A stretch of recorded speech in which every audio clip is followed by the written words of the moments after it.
What is the Incorporation Doctrine in substantive due process? Imagine having rights that protect you from not just the federal government but also from your own state. That's where the Incorporation Doctrine comes into play. It's a key part of understanding your legal rights today. Originally, the Bill of Rights only protected people from actions by the national government. States could ignore these rights without consequence. In the early 1800s, the Supreme Court confirmed that states weren't bound by the Bill of Rights. Citizens had to rely on their state laws for protection. After the Civil War, the 14th Amendment changed everything.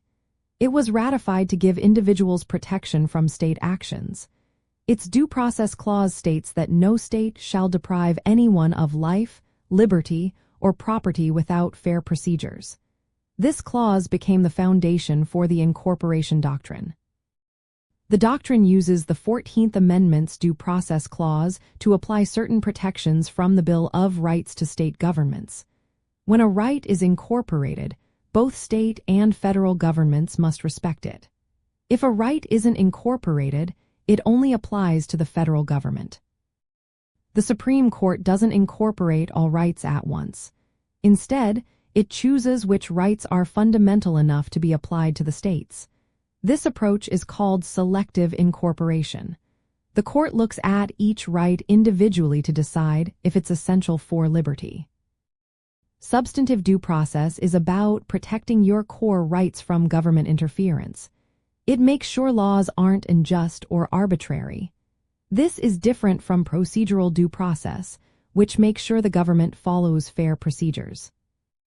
When a right is incorporated through substantive due process, courts can declare laws unconstitutional if they violate that right. This means that even if the government follows the proper steps to make a law, the law can still be struck down if it infringes on fundamental rights. Most protections from the Bill of Rights have been incorporated against the states. This includes freedom of speech, religion, protection from unreasonable searches, and the right to legal counsel. Nearly all these protections now apply to state governments as well. A few rights remain as unincorporated, like the Third Amendment's ban on quartering soldiers, the Fifth Amendment's right to a grand jury, and the Seventh Amendment's civil jury trial. But the majority of fundamental rights are now protected from both federal and state actions. Knowing about the Incorporation Doctrine helps you see that your rights are not just limited to the federal government. When a state tries to restrict your speech or search your home without a warrant, you can rely on these protections. They are enforceable in court against state actions.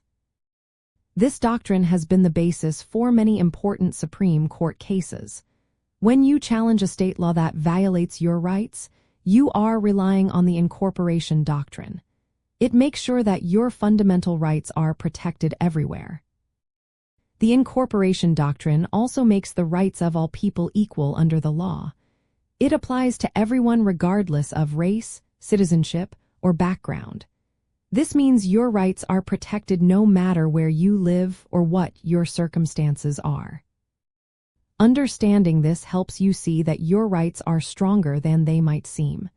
They are protected not just from the federal government but from any state government that tries to infringe on your freedoms. This is a powerful part of knowing your rights in the legal system.